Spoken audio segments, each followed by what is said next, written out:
And if it happens that you like this person, you will keep on running even if you're tired.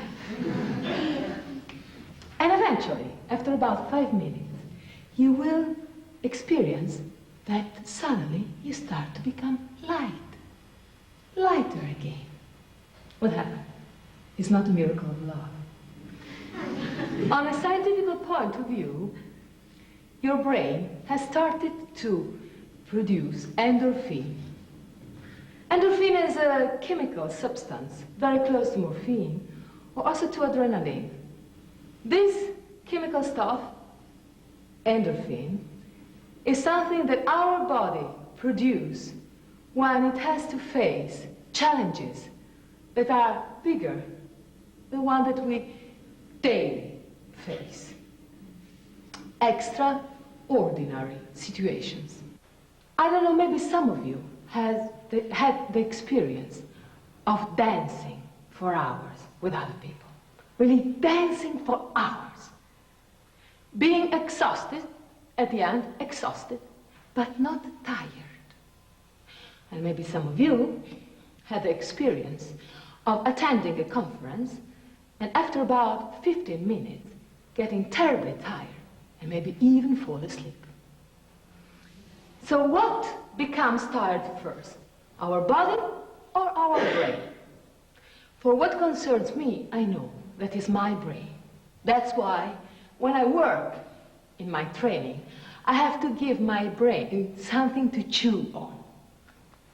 I have to tell my brain, work with different directions, all the different directions. Work with different speeds, quick or slowly, or quick. Work with different size. A movement can be big or can be small. And work with different kind of energy. Soft energy, hard energy.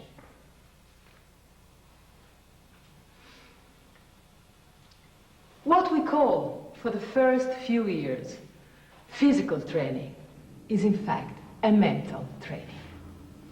People working within sports know that very well. After about 6-7 years of work in the training, I could come into the working room and start to train.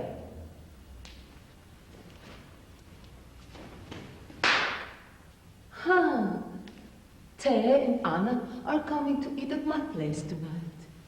Well, I should cook some fish. They love fish.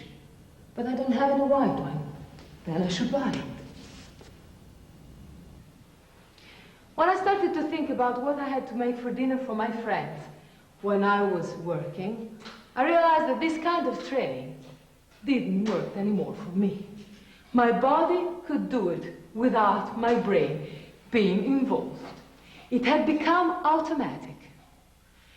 So I had to break down my automatism that I myself had been building inside my work.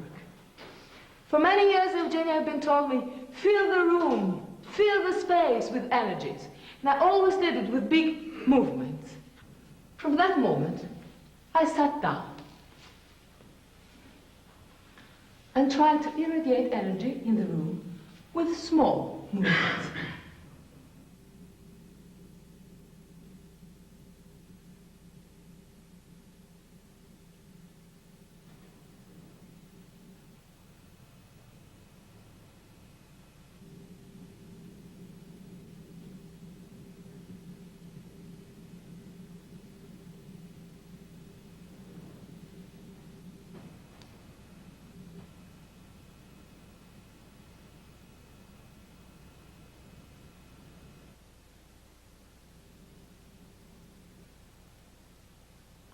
What I'm doing, I'm working with a principle that I call segmentation. It means I can move only one segment of my body at a time. I decided that the eyes were also a fragment, a segment. So I can move my eyes and then my head, my eyes and then my head. Or I can move my head and then my eyes, my head and then my eyes. Or I can move my eyes and my head together, but I have to decide it. I can start the movement from the shoulder, then the elbow, and then the fingers.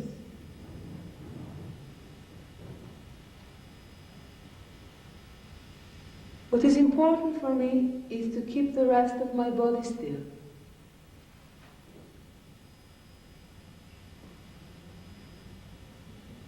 Moving only one part at a time.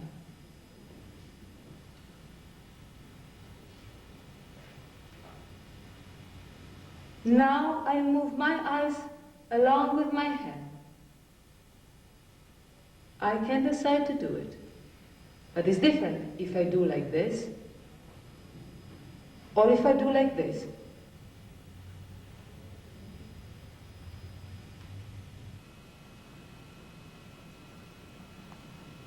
I can also decide to move 2 segments at a time.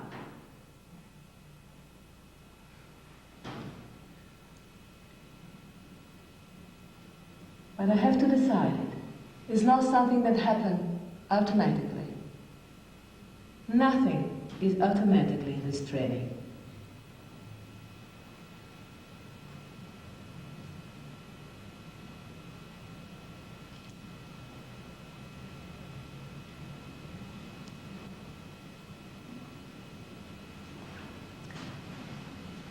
If we think about a principle as a frame, this principle is a very little frame.